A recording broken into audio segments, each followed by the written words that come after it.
Number 10, Squirrel Girl versus Dr. Doom. When Squirrel Girl was new on the scene, she was still weirdly proving how OP of a character she was. Although any fight involving Squirrel Girl you would think would be super unfair in terms of her being completely outmatched. And you'd be right about these fights being unfair, but it's usually more often the other way around, with many of her opponents standing no chance against her. One of her first fights happened to go just like that, featuring the brilliant and dangerous Dr. Doom, who found himself quickly trounced by Squirrel Girl when she attacked him with squirrels, leaving him to be pretty much embarrassed about this fight forever onward. Number 9, Captain America versus the Punisher. This was a very one-sided fight, not only on paper, but also just in terms of how this all went down. Two villains, Goldbug and Plunderer, were willing to join Captain America's side of the fight in Civil War, revealing that even the supervillain community was concerned about what would happen if Iron Man won. They might be villains, but they were people too, and were terrified at the prospect of the nation becoming a police state. Punisher didn't like the idea of working with villains though, and shot down their offer by literally gunning them down. This resulted in a pissed off Cap beginning a brutal fight with Frank, who refused to fight back because, well, Captain America was one of the good guys? So based on how this fight shook out, I don't know if you'd actually be able to tell. Captain America beats the Punisher within an inch of his life over the course of a handful of panels, and also calls him a murderous piece of trash. Wow, that is pretty brutal, Cap. Alright friends, before we move on to this next point, just a quick reminder to give this video a thumbs up if you're enjoying it. It really does help us out here at the channel. Number 8, the Punisher versus Dawkin. In this fight, Punisher once again is brutally defeated by his opponent, though this time a lot more permanently. Punisher ends up being no match for Dawkin, who makes quick work of him despite all his guns. I mean, we already knew this was how it was going to end, didn't we? Considering Dawkin takes after his dad, Logan, and has a pretty intense healing factor. The real impressive thing though is just how much of a beating and stabbing Frank withstands before Dawkin inevitably takes the victory. In the end, Dawkin decapitates Frank Castle, killing him, though Frank of course would later come back as the monster Frankencastle and then later be returned to his old self once again. Number 7. If he didn't make the mistake of eating him, he probably could have done it. Or the Hulk should have healed after the whole Wolverine C-section thing, so the fight should have maybe continued. I mean, for the story to end this way, it was a little disappointing. Coming in at number 10, Superman versus the Puzzler. There's no doubt that Superman has faced his fair share of hard-fought battles. You know, villains who actually make him work up a sweat at least, and ones that force him to use some of his more stronger powers. However, when the matchup is so unfair, Superman barely has to even try, and on top of that, he did use some of his lamer powers to defeat the Puzzler. The Puzzler that Superman faced here was the female version named Valerie Van Hopten. For years, she had admired Superman, even wanting to become a hero just like him. However, when she was unable to realize this dream, she turned to a life of crime and was eventually hired to kill the man that she once adored. Valerie has this unique ability to break her body down into puzzle pieces, but remember though, unique doesn't always mean powerful. Sure enough, when these two squared off, Superman just straight up tore her to shreds. I mean, that is her power, but if you're going to break into a billion little pieces, you better make sure that your opponent can't punch people into space. Now, as I mentioned at the start of this point, Superman doesn't even really have to try here. He relies on his lamest power, which is super breath. I mean, come on. If you have a lamer power that Superman has, leave me a comment down below. But just like that, the Puzzler is rendered useless from this breath. A cold breath. And then perhaps what's even more humiliating is that on her second time around, she ended up in a trash can. Yeah, very unfair. Coming in at number 9, Captain Boomerang versus the Flash. This is another one of those fights where you see the villains psyching themselves up for a few pages, but you know that they have absolutely no chance. The Flash, in my opinion, gets overlooked far too often, probably because he isn't exactly a physically intimidating hero, and most of the time the heroes that can punch the hardest usually dominate the fight. But the Flash has superhuman speed, so he could technically kill his enemy before they even have a chance to introduce themselves. That's the delicate balance with the writing in a Flash comic book, and why it's a little bit different from the other ones. They have to walk this fine line between enemies that have the brain of a goldfish and a hero that seems to never remember his strongest power when a fight comes his way. But even so, this fight between Captain Boomerang and the Flash is so ridiculously one-sided. The Flash can outrun bullets, but old Boomerang here, who looks more like a lunch lady, actually thought that he could beat the Flash with a slower projectile that was designed to be returned to him. Then if that wasn't dumb enough, he straps explosives to said boomerangs. Seems like a flawless plan. Would somebody get this guy a Boomerang for Dummies handbook though? Because he's he's gonna blow himself up. Coming in at number 8, Batman vs. Calendar Man. I'm sure that just by hearing the title at this point, you already know how this one's going to go. I'm sorry, but a guy who commits crimes related to the date is just one of the weirdest supervillains and not very smart considering the fact that Batman is a master detective. What's worse about this villain is that he's literally wearing a costume designed to correlate with the date of the crime that he committed, making it even easier to spot him. Due to this, he has become notoriously known as a joke to both heroes and other villains even. This matchup is so unfair that Batman would probably be better off just letting the Gotham Police Department arrest him on their own. Calendar Man is a successful inventor that is capable of designing machinery required for his various schemes, but put that against billionaire Bruce Wayne and there is no question that Batman is going to come out on top every single time. Number 7, Dazzler vs. Techmaster. One of the most brutal things you can do to a character, we all know, is not to just throw them brutally across a room into a wall, but literally throw them so forcefully that it looks like they were simply drawn sideways in a fight. Like someone took that figure and rotated it, which is what happens in this comic. And I was like, wow, you know that's bad. Look at Dazzler go, she's literally like this. That's what happened to Dazzler when she faced off against Techmaster. Well, Techmaster is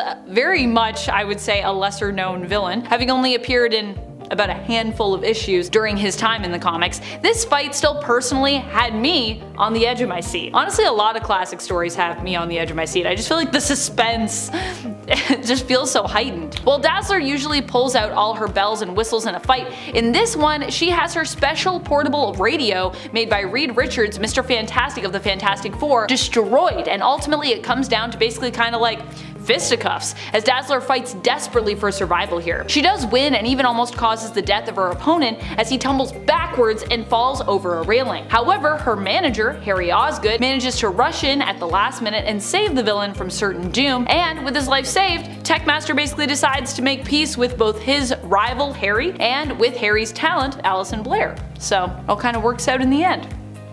Number 6, Batman vs. Reverse Flash. This fight was heart-wrenching for so many reasons, and pretty much perfectly encapsulates the kind of fights I'm excited to highlight here on this list, let me tell you. In Batman issue number 21 from the 2016 comic, part of the Button story, Batman is forced to fight against an enemy who pretty much completely outranks him, the Reverse Flash. We see him get brutally attacked, and while it seems like there is no way Batman can win here, we later learn that being the smart man that he is, Batman himself knew that, and so he'd kind of already won, simply by accepting the fact that if he fought directly, he would lose, and knowing that his best bet would actually be basically to stall until the Flash returned, which ended up being a successful and life-saving strategy actually. Although I mean, in the end the Flash was still a little late, but it worked out, so yeah, and it was brutal, so it ranks. Number 5, Punisher vs. Wolverine. I mean, these two are both superheroes, which is maybe what makes the fight so much more brutal. This one happened during Garth Ennis's and Derek Robertson's time on Punisher. Here Punisher and Wolverine end up in a kind of a reluctant team up, or a team up gone wrong I would say, when Wolverine questions Punisher's methods here. As a result, to prevent Wolverine from hunting him down, or at least to kind of like slow Wolverine down because you know,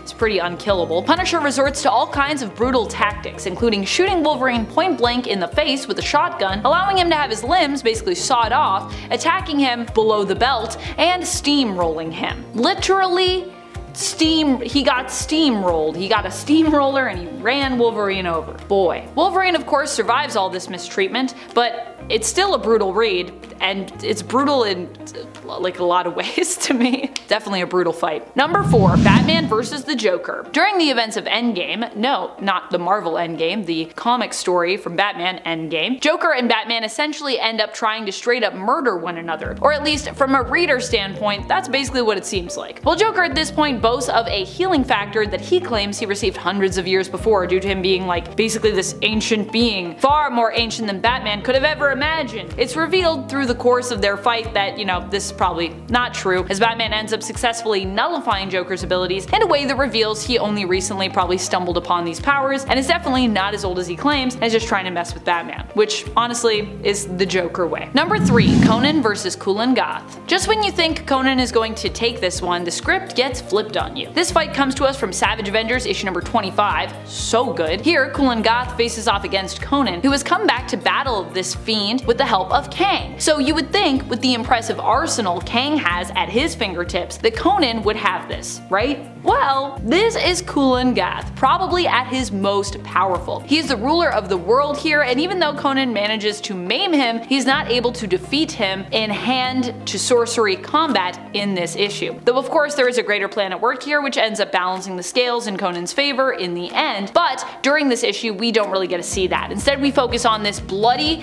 and gruesome battle fought with magic, energy weapons, armor, swords, symbiotes, and sharp fingernails.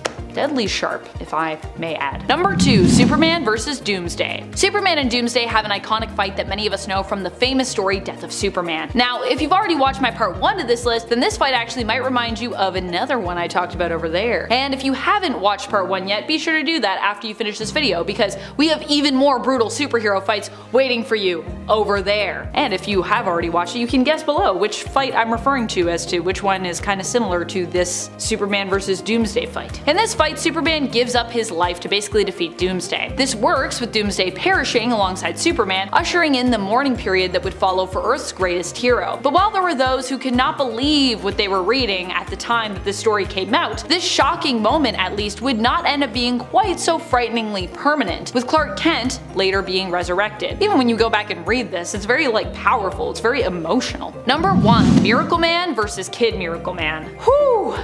This is a brutal one. Thanks to Michael Lavender for suggesting this one in the comments. I honestly do not think of Miracle Man often enough in my day-to-day. When I'm talking about comics, the Miracle Man is something that exists sort of near the back of my mind. So thank you so much for suggesting this one, because now I get to talk about Miracle Man, which is just a great time. Talk about a character and a story and a fight. Rather, this one is honestly more of a massacre by the end. Less of a fight, more of just a brutal massacre.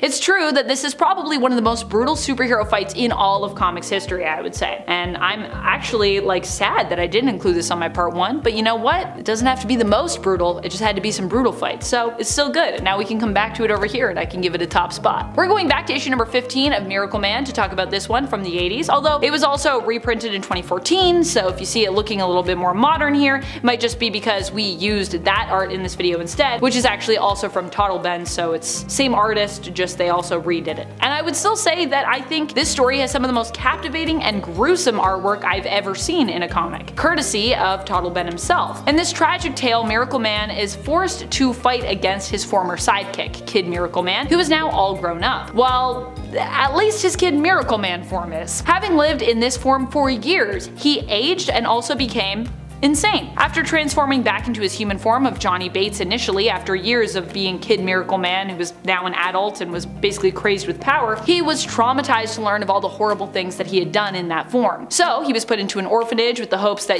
being around other kids his age might help him to drown out the voice of Kid Miracle Man that still plagued his mind and was kind of living in there. However, after being tormented by the other kids and suffering from SA, Johnny ended up saying the magical name of Miracle Man, transforming back into Kid Miracle Man and unleashing him on the world. Thousands, 40,000 people were killed in the massacre that ensued after this transformation, and in the end, Miracle Man got lucky when Kid Miracle Man was forced to say the magical word once more to escape the pain of the injuries he'd suffered in battle. Also, this battle, I should admit, took pretty much everyone to even just get him to turn back, so that's wild. Knowing that there was likely no way to save Johnny from his evil alter ego, and therefore no way to prevent this kind of awful massacre from happening again, potentially in the future, Miracle Man was then forced to offer Johnny a sense of comfort, holding Johnny's head before he basically crushes it in his hand. I have trauma just from reliving the story and rereading it.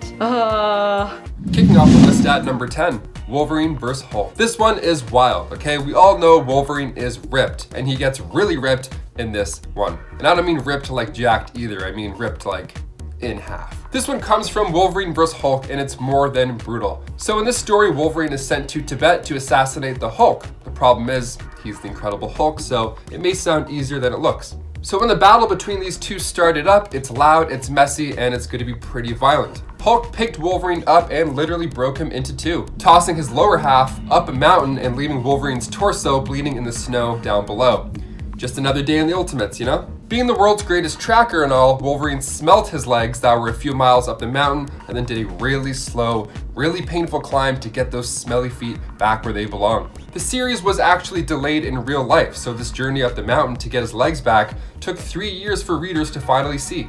Imagine if you had to wait that long to see the next episode after like a Breaking Bad finale or something. 3 years? That's insane. I couldn't do it. And before we head over to number 9, guys, if you wanted to go ahead and give us a thumbs up for this video, that would be great. It helps out the studio a lot. You guys are the best. Thank you so much for watching. Now let's dive back into this list. Number 9, Batman vs. Bane. Directed by, of course, Christopher Nolan, who had done the previous installments, comes a pretty epic conclusion to the Dark Knight trilogy. Released in 2012, The Dark Knight Rises, as you can guess from the title alone, is about Batman rising up. From where? Why? What's going on? Well, how about a broken back thanks to Bane? So this is 8 years after the Joker had a run-in with Gotham City. So now Batman has returned to take down Tom Hardy as he mumbles and frowns aggressively in this film. We get one of my favorite fight scenes from any superhero movie. And what I love about this scene so much is that there's no music to it at all. All you hear is Batman legitimately struggling to try and fight this dude. And it makes it more realistic.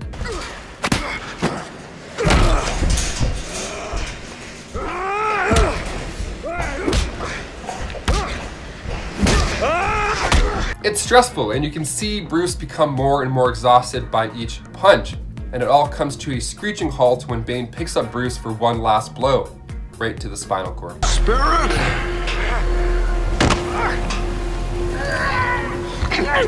Oh, your money!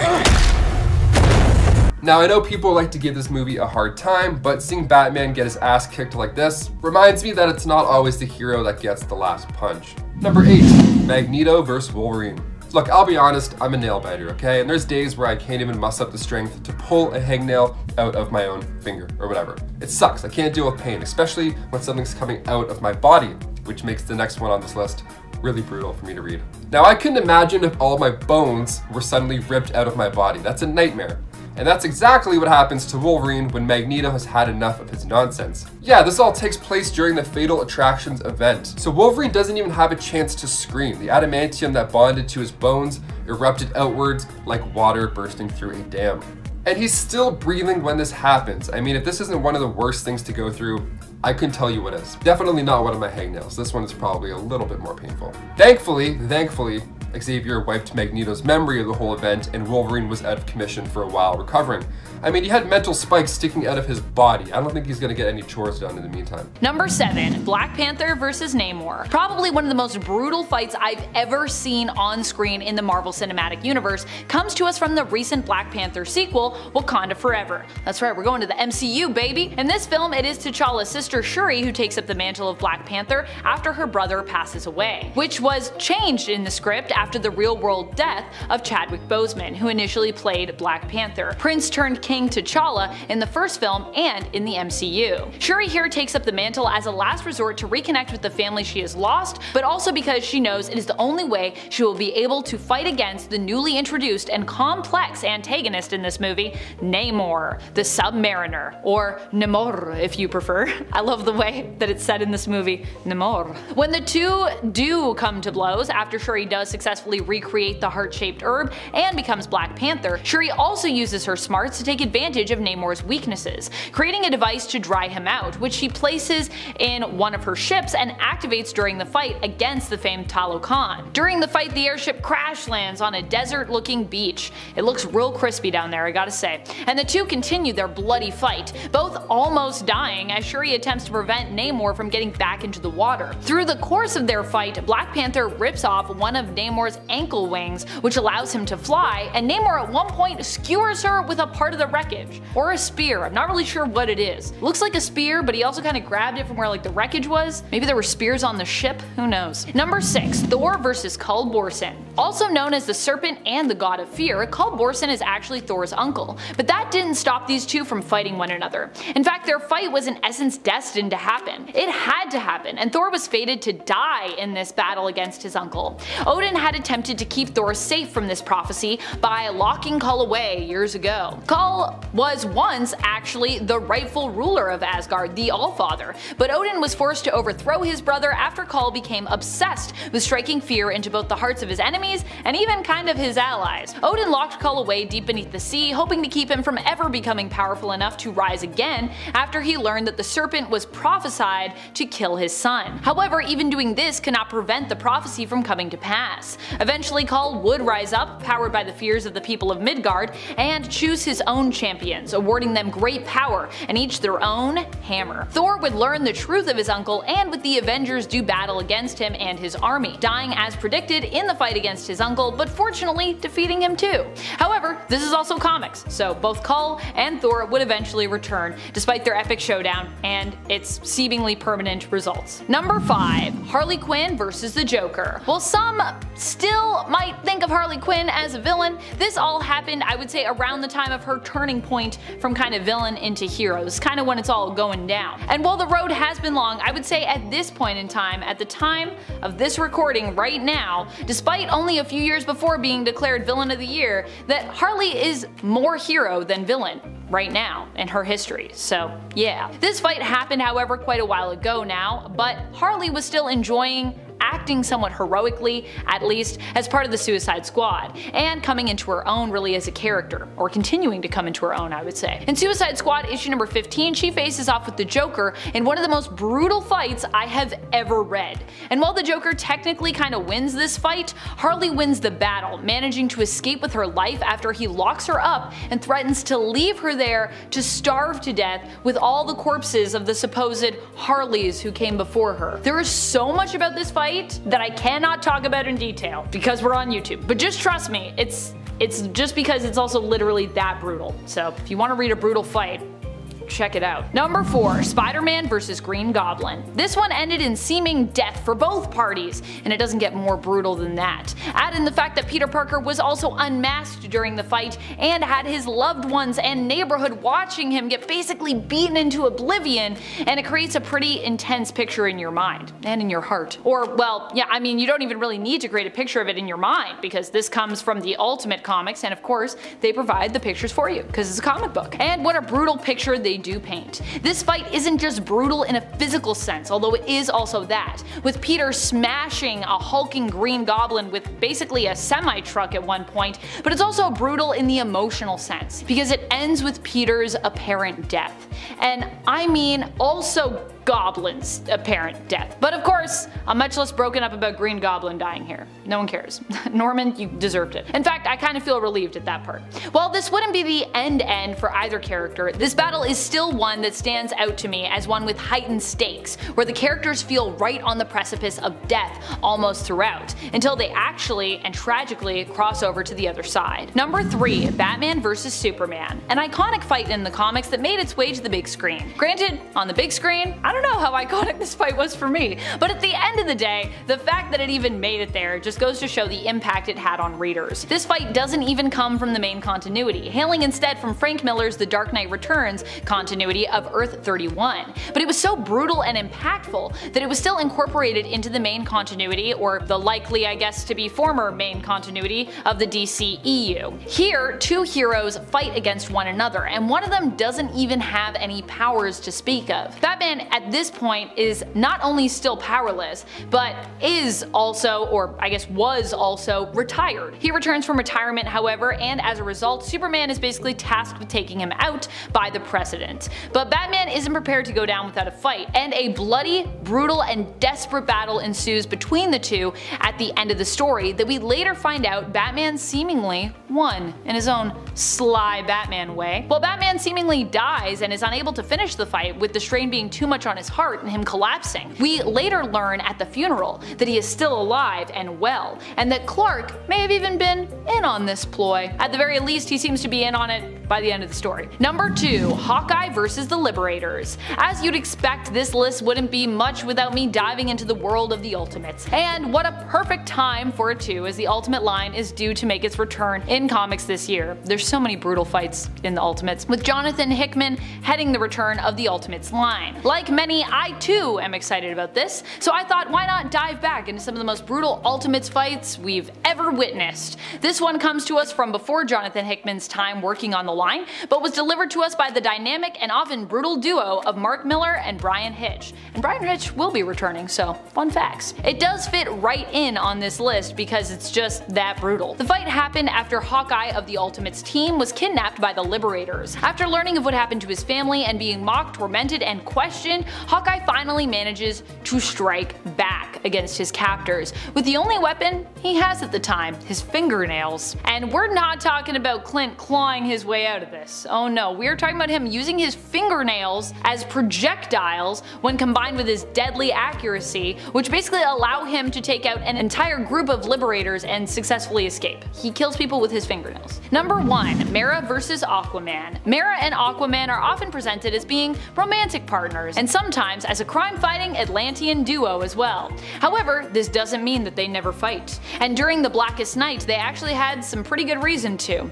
At that time, Aquaman had been possessed by the Black Lanterns, joining their forces, and Mera was driven into a rage by the death of the last standing family member she had, Tempest, causing her to become a Red Lantern. During one page in Green Lantern issue number 50 from the 2005 volume of that series, Mera takes on the deceased Arthur Curry, and when he attempts to win her over through what I can only describe as weird kind of empathy, I imagine trying to distract her from her rage by attempting to bond with her over the loss of their son. This, however, fails to work, and Mera frightens him off masterfully, responding, "I never wanted children," before seemingly killing them both with her blood, which as a Red Lantern was transformed at the time into liquid napalm, because that's how it be for Red Lanterns. Number 10. Taskmaster vs. Hyperion. This one is wild, especially when you consider the beating that Taskmaster was allowing himself to take just to get this fight done.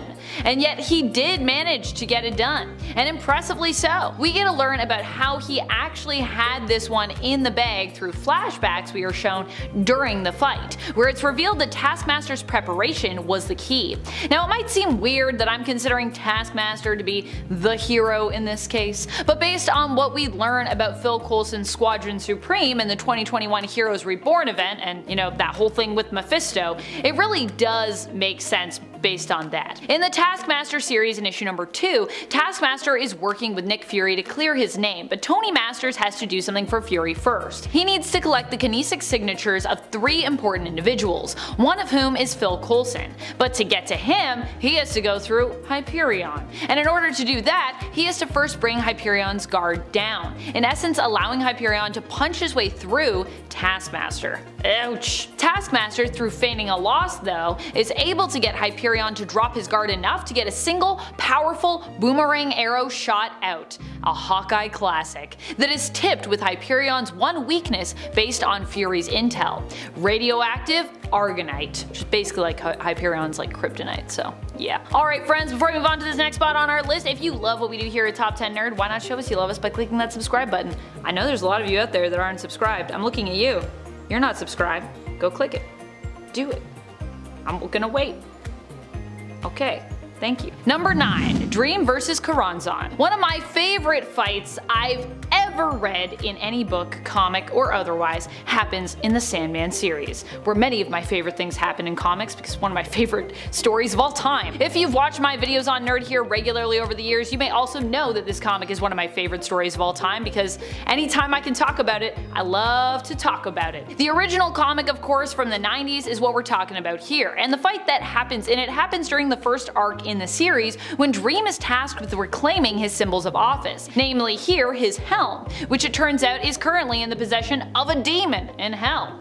In order to get back his helm in the comics, he must do battle with and beat the demon currently in possession of it, one of Beelzebub's, a demon named Ganzan. This battle is described as being the oldest game and is in essence a battle of imagination. One can lose through hesitation, inability to take up a solid defensive stance, and of course, lack of imagination. In the Sandman live action series, this is the battle we see that takes place instead between Lucifer and Dream. However, in the comics, it is Ganzan that conjures up the anti-life in the hopes of finally beating Dream. While initially Dream is badly beaten by Ganzan's move, he ends up winning in the end, proving himself really the ruler of imagination, as what else are dreams really, by conjuring up the concept of hope. which obviously can be pretty much everything. Some people might not consider Lord Morpheus a superhero, but I would consider his tale overall to be one similar to that of a heroic epic. And for that reason, and his capacity to do great good when he so chooses, I'm gonna include him here. Number 8. Moon Knight vs. Raoul Bushman. So many of the most brutal fights in comics I feel like come from the time period that this comic does,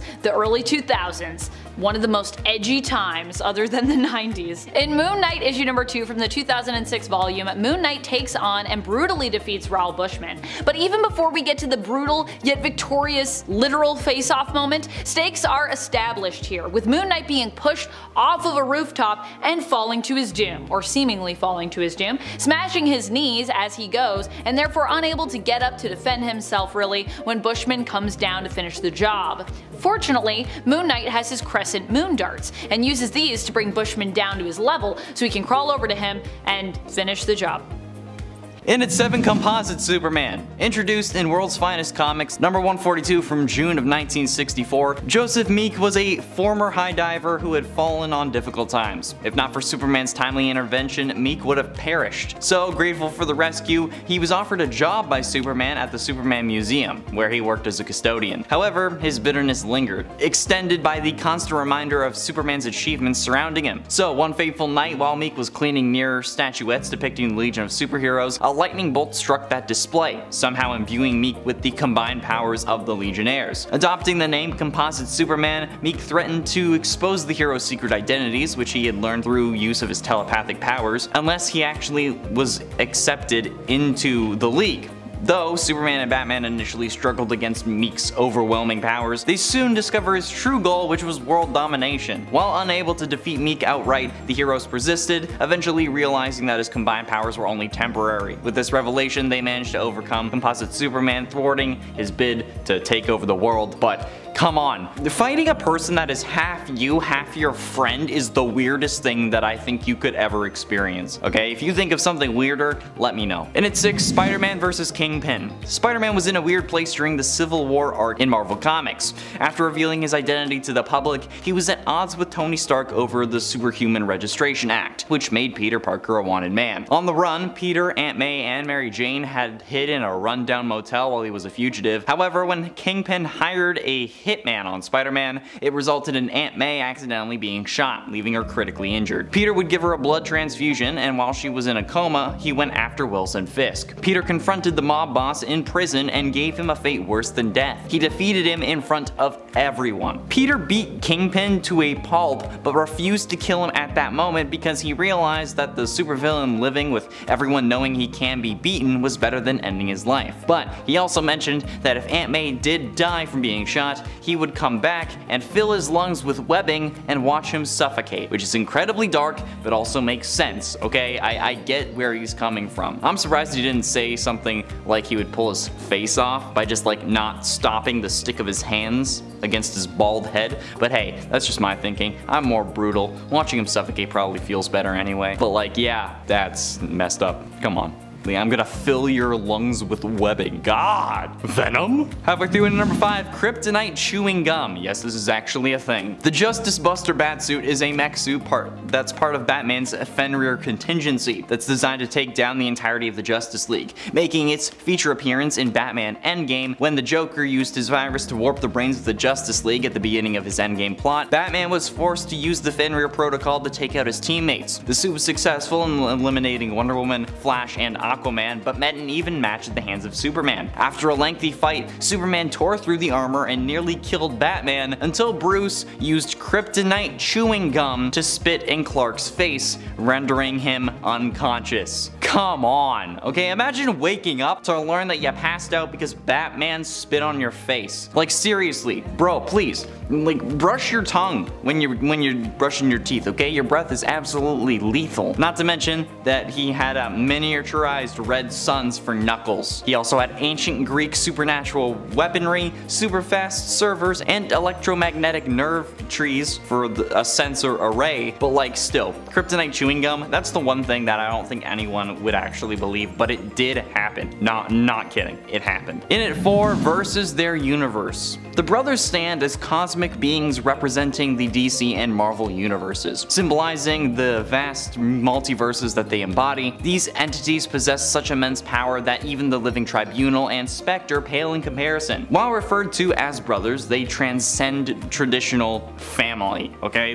They're just cosmic beings. During the dawn of existence, the brothers encompassed the entirety of everything except for each other. This lack of individuality became intolerable, igniting a fierce conflict between the two. Their battle unleashed forces that brought about the end of creation itself, followed by a grand rebirth. In this cataclysmic cycle of renewal, the brothers were torn asunder and their existence scattered throughout the newborn universe, splintering it into a multiverse. Fragments of their existence are dispersed in all directions as the expanding universe is unfolded, and through the process they lost their consciousnness and sense of identity, requiring eons to recollect themselves. Literally, it's like me after I'm social for like a day. I have to recollect for eons. But yeah, they were villains in the DC and Marvel amalgam universe storyline. Spider-Man was literally fighting his universe, which is pretty ridiculous. So I think it deserves to be on the list. Getting close to the end, in number 3, Batman versus Hulk. Talk about one-sided fights, right? Okay, like Batman standing up to Superman is one thing, they share a universe, yeah, you can have kryptonite chewing gum, whatever. But Batman and the Hulk have actually gone toe-to-toe. Surprisingly, Batman achieved the seemingly impossible feat of defeating the Hulk in the harmonious days of 1981, when DC and Marvel were on friendly terms and the concept of separate universes hadn't really emerged. They occasionally collaborated on crossover stories. One such amusing tale unfolded in DC Special Series number 27, written by Len Wein and illustrated by Jose Luis Garcia Lopez. In this extraordinary encounter, Batman unexpectedly crossed paths with a rampaging Hulk. Manipulated by the Joker to view Batman as an adversary, the Hulk turned his fury towards the Caped Crusader. Batman, recognizing the immense power of his opponent, a giant green monster, he somehow still skillfully evaded Hulk's thunderous blows with every move that he could muster. And then, with calculated precision, Batman deployed a pellet of knockout gas, which was kind of disorienting the Hulk, but since he wouldn't actually, deal with it because he wasn't breathing, Batman swiftly kicked him in the stomach, okay, which ensured his victory because the Hulk had to inhale the gas. Yeah, that's right. Batman kicked the Hulk in the gut so bad, it actually made him flinch. How the actual f*** does that make any sense? Please. Someone explain it to me. Penultimately, in number 2, Juggernaut Bullet. In the pages of Sins of Sinister number 1, jumps us forward a few years to see how the Marvel Universe has changed, sort of similar to how Endgame jumps 5 years into the MCU future. In a complex web of manipulation, Mr. Sinister orchestrates a grand scheme to frame the X-Men as Earth's greatest heroes, targeting anti-mutant organizations like Orkies and implicating the Avengers. Among his concerns is the formidable Thanos, who Sinister plans to neutralize with a secret weapon, a physically controlled Juggernaut. It's a freaking Juggernaut Bullet, okay? And a pivotal moment showcases a small yet powerful Juggernaut propelled through Thanos' skull via a temporal cannon crafted by Forge. The impact scatters fragments of Juggernaut's brain matter across 2 billion years of history,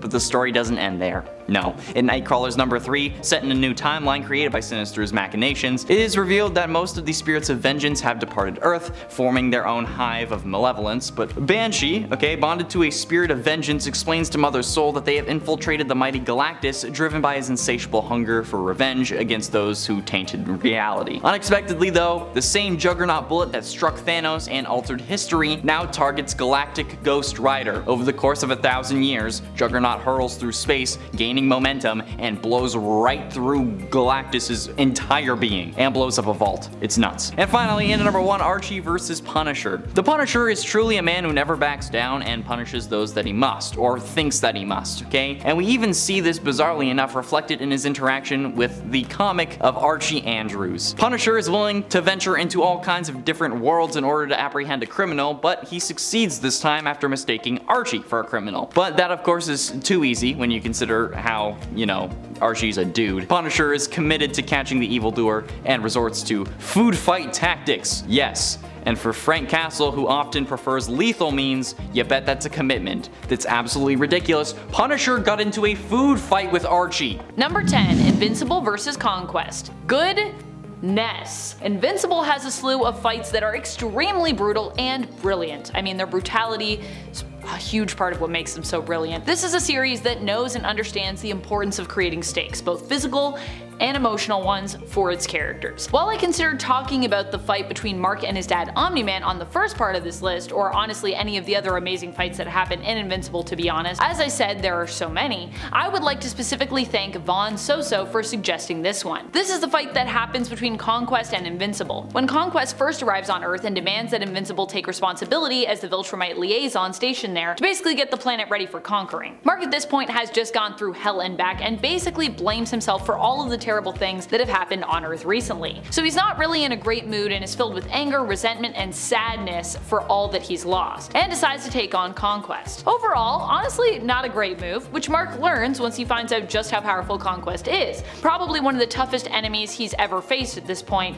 which is kind of par for the course for Invincible, because I feel like every time Mark faces someone he's like, well, I've done a lot of things, and then he's always like, dang, how is this person even more powerful? How is that possible? Honestly, it's saying something, because at this point in the story, Mark has faced like a lot of tough opponents, including a whole army made up of evil versions of himself. The fight gets even more brutal when Adam Eve comes in to help, having literally flown up off a hospital bed where she was currently healing herself to do so. And I know what you all are thinking, wow, Amanda, what a number 10 spot. This is a crazy fight. But yeah, that's all part of the drawing you in, because we got a lot more crazy fights coming up, even though this one might actually be one of our craziest. But wait for that number 1 spot, that one's wild. And friends, before we move on to our next spot on this list, if you love what we do here at Top 10 Nerd, be sure to show us by clicking that like button. Number 9, Deadpool vs. Black Box and Black Tom. I still can't believe how close Deadpool came to dying in this fight, and the real crazy part is it wasn't even the villains really who put him in that situation. They were more like the catalysts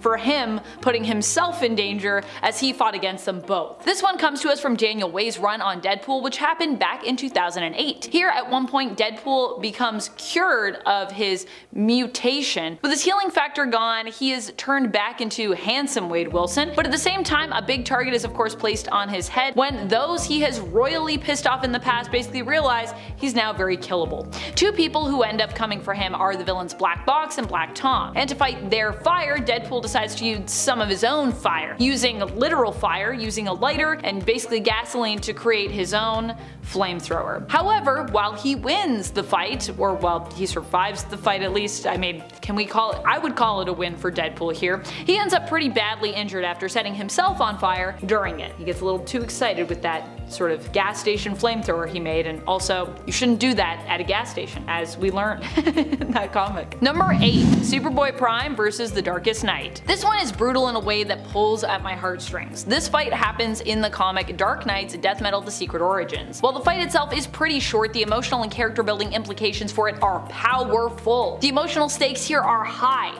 Superboy Prime ends up facing off against the Darkest Knight in the hopes of defeating him and helping to basically save the multiverse. Now, while he doesn't completely succeed here, he does help turn the tides for his fellow heroes, and this story provides a great redemption arc for Superboy Prime, who was once a hero, basically turned into a massive villain, all because he suffered the heartache of losing his world. While facing off against the Darkest Knight, Superboy Prime is basically offered to be spared and even join up with the Knight's own army of Supermen. He sees a vision of a life he could have in the future where he is once more a hero, fighting alongside his other heroic colleagues if he decides to, join up with the Darkest Knight, who can give him that reality. However, he acknowledges that this would still not be the world he lost, noting that both his parents and Lori would still be absent here. Tempted, Superboy is grounded in reality suddenly by the reappearance of Krypto, and ends up refusing the offer, fighting against the Darkest Knight and giving his life in doing so. While the battle is not finished yet, this is a crucial moment where the tides turn for our heroes, weakening the darkness and allowing the heroes to basically rise up and end up winning the day. It is then confirmed that Superboy Prime did indeed die as a result of fighting back. However, he either gets his world back through his journey into the afterlife, or possibly through the multiverse's reconstruction following the resolution of death metal. So he's either dead and then he's brought back, or he's dead and he's in the afterlife and he just kind of gets a little happy ending in the afterlife. Number 7. Black Canary versus Superman. Pretty much any Injustice fight against Superman is brutal because of how powerful Superman is known for being, and of course how crazed and evil he is here. Black Canary attempts to take down the big bad Superman in Injustice, and at least she came armed with a gun and a kryptonite bullet to do so. Still, this fight ends how you'd expect it to, with Black Canary being no match for the Man of Steel. Well, almost anyways. She successfully shoots him, taking him out momentarily, but he is then chosen as a Yellow Lantern because of his immense ability to instill fear in others, which honestly I agree. Although she may be taken out by Superman's heat vision right after that with a shot straight to the gut, she does still end up getting a different kind of victory through her defeat. A consolation prize at least. She's wearing contacts that have the ability to record everything she sees, allowing people to see just how much of a brutal tyrant Superman has become, because they broadcast it everywhere. Also, I feel like if you actually put in contacts that had cameras in them, even in the future, even if like the technology was amazing, they still have to be pretty thick. Like, I have a hard enough trouble putting regular contacts in my eyes on days when I have to do that. Number 6. Hawkgirl versus Barbastos. Granted, this was Nth Metal Enhanced Hawkgirl, but still, if you had told me this was how Dark Knight's metal was going to go down, I wouldn't have believed you. In the end, Hawkgirl was the one to defeat Barbastos in the comic. Though of course, that wouldn't be completely where that story would end, as we saw with the continuation in Dark Knight's Death Metal. However brief the fight between Hawkgirl and the Bat God was, it was still pretty cool that she was the one who ended up taking him down. Even if it was only because of, well, the Element X blade that she was really able to do this. Barbados is basically a god, so on paper this fight in general just sounds pretty crazy. Number 5. The Punisher versus Wolverine, and Spider-Man, and Daredevil. Now you might expect you know how this one should go, but let's also remember that this is Garth Ennis writing Punisher, so yeah. It doesn't really go down the way you'd think. Instead, the Punisher manipulates the 3 heroes briefly into turning against one another when they seek to bring him in. These 3 are hoping to team up to essentially arrest Punisher and then turn him over to the courts and, you know, get him convicted with like the law and all of that stuff, even though Wolverine needs a bit of convincing when it comes to this approach at the beginning. Punisher takes out all 3 of these heroes, even managing to disable Spider-Man by convincing him that if he moves, bombs will go off. You'd think Spider-Man would actually be able to sense whether or not this was true, but I digress. I guess his Spidey sense wasn't working that well that day. Number 4. Superman versus Batman. I mean, you'd think you know how this one should shake out, considering Batman is just a normal human with a bunch of money and, well, years of training. However, in Dark Knight Returns, we get to be pleasantly surprised. A normal man, even when as skilled as Bruce Wayne, you'd think would just be no match for Superman, especially as, well, he's getting on in years here, whereas Kal-El, while also being older, barely looks or seems to have aged at all. But Batman uses all of his strategic skills, knowledge, and his gadgets to help him win this fight. And man, does it go to show that you should never dismiss Batman just because he doesn't have conventional superpowers. Or superpowers at all. Batman has the best superpower, the superpower to know a ton about heroes because he does his homework. Number 3, the Punisher versus Sentry. During Dark Reign, Punisher refuses to stand by and let Norman Osborn become the world's new, biggest, and brightest hero, as S.H.I.E.L.D. is disbanded and Osborn becomes the head of its replacement organization, Hammer, and the new Dark Avengers team. Punisher aims to eliminate Norman Osborn, but standing in his way is the Sentry, who stops the Punisher's bullet mid-air as it soars towards Osborn's head. Sentry sets his sights on Frank, and, well, I think you can imagine how this one goes. Still, at least this fight is gratifying in the sense that it isn't over with like a 1-2 punch. Instead, we actually watch as the Punisher tries everything he can to try to defeat Sentry, knowing it's pretty much all hopeless, but refusing to give up. And he does all this while being brutalized by Robert, who initially just wants to talk it out and arrest Punisher without a fuss. So that's how Punisher is actually able to survive, because Sentry just wants to talk. Punisher's skills and weapons aren't what save him actually at the end of the day. He simply manages to get lucky when Robert doesn't call out his get out of jail attempt at bluffing. Thank goodness. Number 2, Superman versus Alfred Pennyworth. You would think you already know how this fight would shake out, but hey, it didn't go down quite the way most of us would expect when it happened in Injustice. After Superman broke Batman's back with the good old Bane snap over the knee move, he had a brief moment of regret as Batman called him out for being more monster than hero, for torturing him, all while claiming it was for the greater good.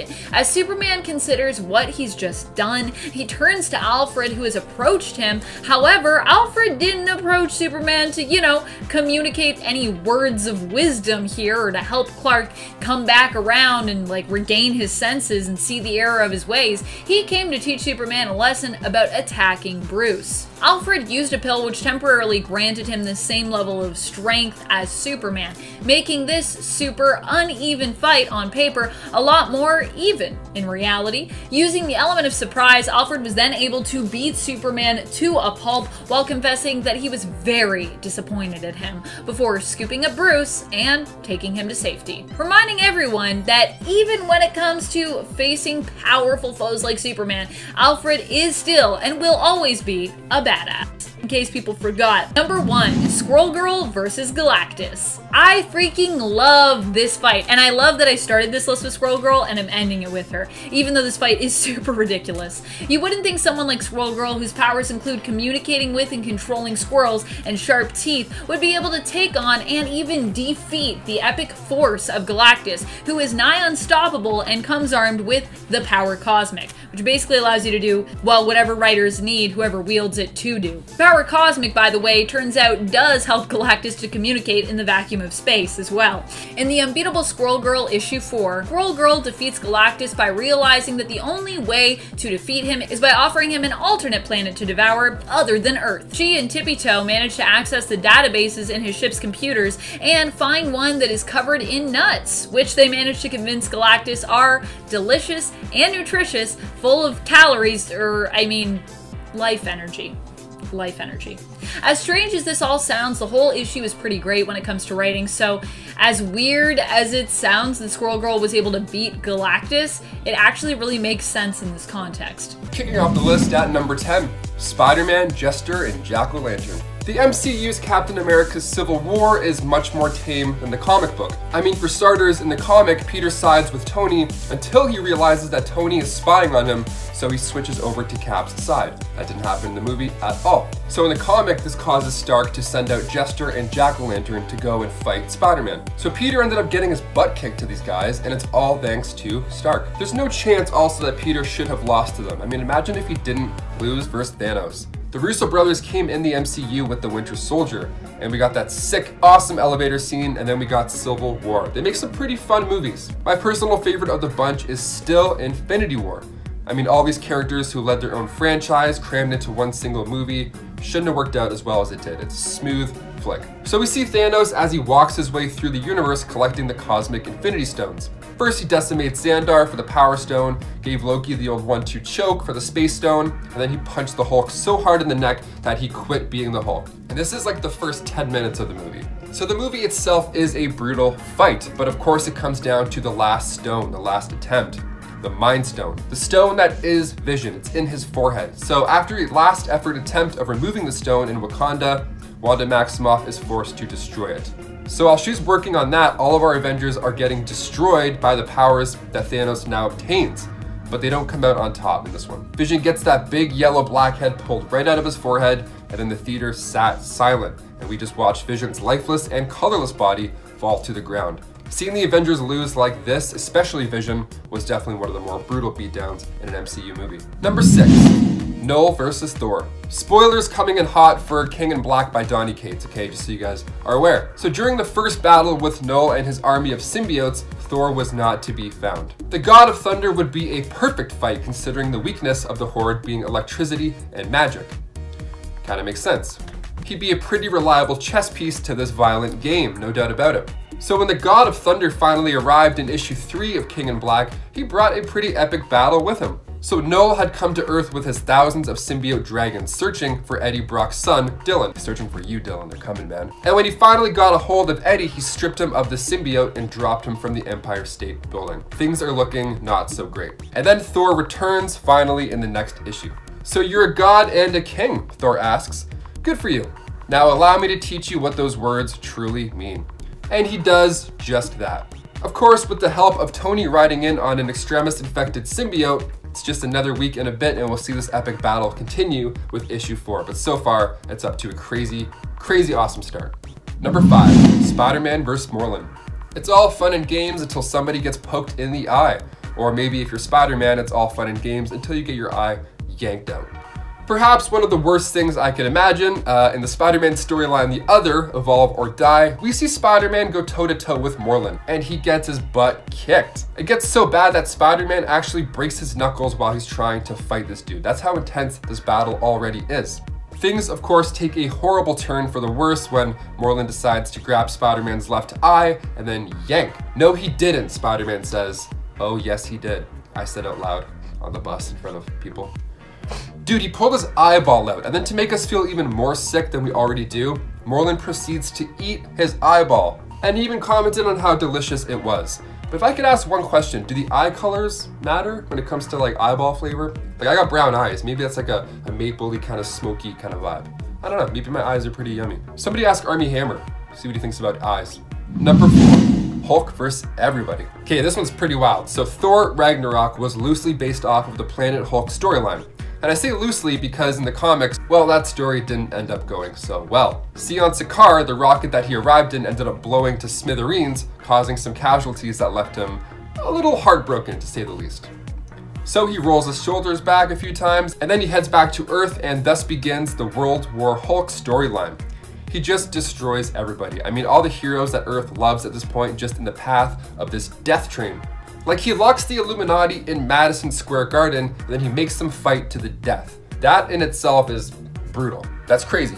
But I mean, I guess if you spend enough time on Sakaar, that just becomes second nature, you know? The whole story is a bloody good mess. I mean, it's great seeing the panic on the Avengers' faces this entire time. It's scary. So make sure if you haven't already to grab all 5 issues of 2007's World War Hulk, because it's a treat. The whole thing's a big battle. Number 3, Spider-Man Close to Home. So when a supervillain escapes, it's not a great time. Usually they're going to come back for the person that put them in there in the first place. So Ultimate Spider-Man's death is absolutely beautiful, and of course it's really, really sad. It's done really well.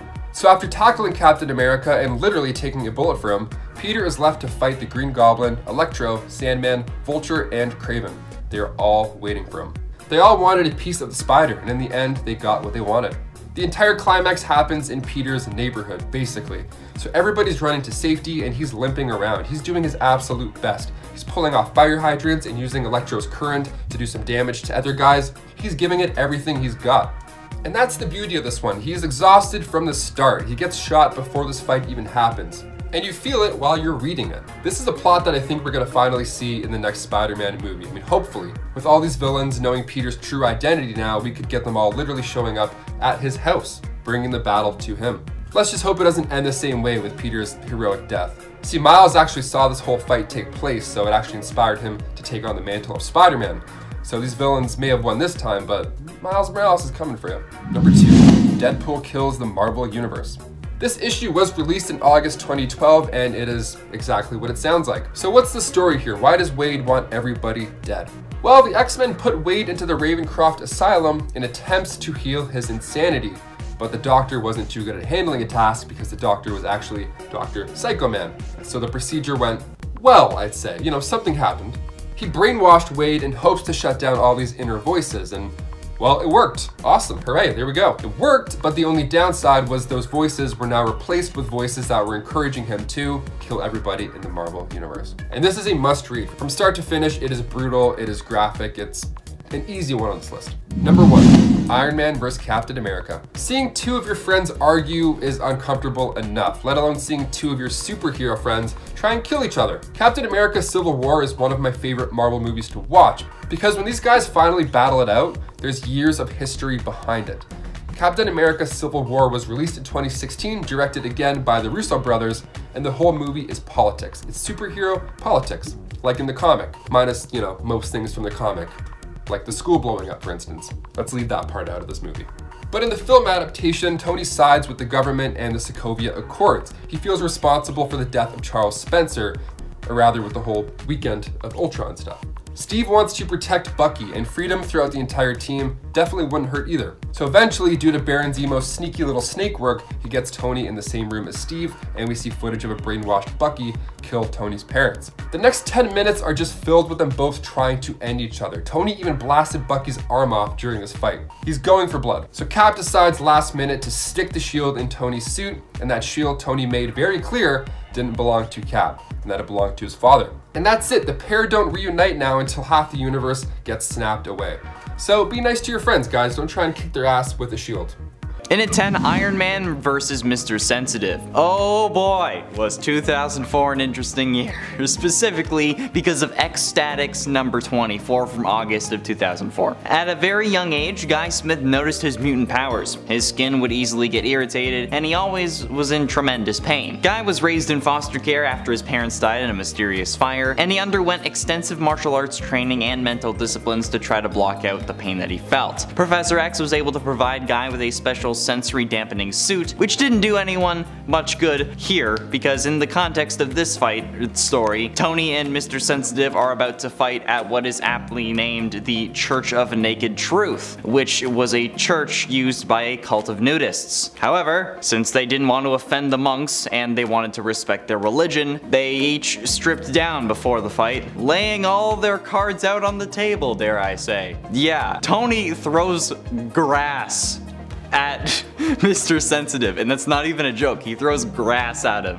to hurt him because he's not wearing his suit. It's weird, dude. Why was this a thing? In at 9, Doom Above All. Doom Supreme's story history closely paralleled his mainstream counterpart's journey until a pivotal moment where he ascended to the mantle of Sorcerer Supreme, and then thusly conquered his own reality. Indulging in sadistic torment of his foes for countless years, Doom Supreme eventually wearied off his cruel game and ventured into the past with the intent to exterminate the prehistoric Avengers. Upon concluding the hunt, Doom Supreme struck a deal with Mephisto, restoring the Watcher's eye to the orb as a favor, and then satisfied, he departed to unleash his wrath upon other Earths, leaving destruction in his wake. Unbeknownst to many, Doom Supreme had clandestinely gathered and subjugated various iterations of Dr. Doom from these prehistoric Earths. Utilizing Doom the Living Planet as his formidable base, he amassed a huge army of Dooms. Poised to execute his grand design, the stage was set for an epic clash where the fate of countless realities hung in the balance. It was literally an army of Dooms. And then Doom Supreme ruthlessly carved his path towards godlike supremacy. So yeah, if you want to read that, have fun with that. God damn, that was interesting. And at 8, Squirrel Girl vs. Galactus. Okay, I mean, when there's a whole series called The Unbeatable Squirrel Girl, you're gonna kind of think that she's gonna end up on this list, okay? Because god damn, look, I know you love her, but come on. The solo series of the same name debuted in January of 2015 and ran for 8 issues and was relaunched in October of 2015 as part of Marvel's all new, all different branding, and was published through November 2019, with 50 issues in that section, making for a total of 58. Both series were written by Ryan North, but in issue number 4 of volume 1, Squirrel Girl literally stops Galactus from coming after Earth by being friends with him. I mean, come on, you're literally unable to sit there and tell me that this shouldn't be on the list. Bro, she didn't even have to fight him, for God's sakes. That's insane. She just talked the Devourer of Worlds into not devouring a world. Come on. Plus, like I said, I know you all love Squirrel Girl, okay? I might not have been here for a while. Okay, I came back, but like, I know that much. I also know that suggesting or saying anything against the Hulk will get me mean DMs for 3 years straight, but hey, okay, at least you love Squirrel Girl. But still, her fighting Galactus is pretty ridiculous. You have to admit, okay? It's pretty freaking nuts. Yes, I made the pun. Coming in at number 7, Thunder Punch Star Fox. And I have a feeling the rest of the Avengers would agree because he's notoriously one of the creepiest comic book characters of all time. Star Fox decides that the way he's going to soothe the Hulk is by using his special ability to emit waves of erotic pleasure. Now, I don't claim to be a genius, but I'm fairly certain you can't take down the Hulk with waves of pleasure. Even if you could, how do you expect that to end gracefully? Thankfully, the Hulk was able to knock some sense into Star Fox and hit him with one of the hardest punches he's probably ever felt in his life. It was an extremely one-sided interaction that definitely made Star Fox rethink his approach. Coming in number 2, Dazzler vs. Dr. Doom. This one is just sad. Not only does Dazzler lose this fight, but she does so in her own comic book. We're not sure what the writers were thinking when they made Dazzler because her powers are definitely not what one would expect to see from a superhero. Dazzler rocks a shiny outfit with a deep neckline and can convert sound into light, plus she wears roller skates. Well, she can skate really fast. I mean, it seems more like the resume of a DJ, but okay. Somehow the writers find a way to make sense of this hero attacking Dr. Doom, and her big plan is even more sad to watch play out. You see, Dazzler's dazzling plan to kill one of the most powerful supervillains of all time was to just skate at him really fast. That's like an astronaut saying, in order to reach the moon, I will now be climbing the world's largest ladder. Dazzler tries to hit him with her light show after this, but Dr. Doom just ultimately ends up electrocuting the entire room and capturing her until the Fantastic Four can arrive to save her. Coming in at number 1, Spider-Man vs. the Sinister Six. Spider-Man is a kid with superpowers that has to experience puberty and bullying all at the same time, so there's no question that he's well versed when it comes to adversity, and supervillains are constantly adding to this pressure for him to remain on his toes at all times. However, even the friendly neighborhood Spider-Man can become overwhelmed from time to time. For example, when Dr. Octopus got the Sinister Six back together, they were fresh out of prison and had a lineup that featured the Hobgoblin and a new Sandman. Safe to say that if it weren't for Doc Ock's own ego and Spidey's superpowered friends, his days could have easily been numbered by the Sinister Six.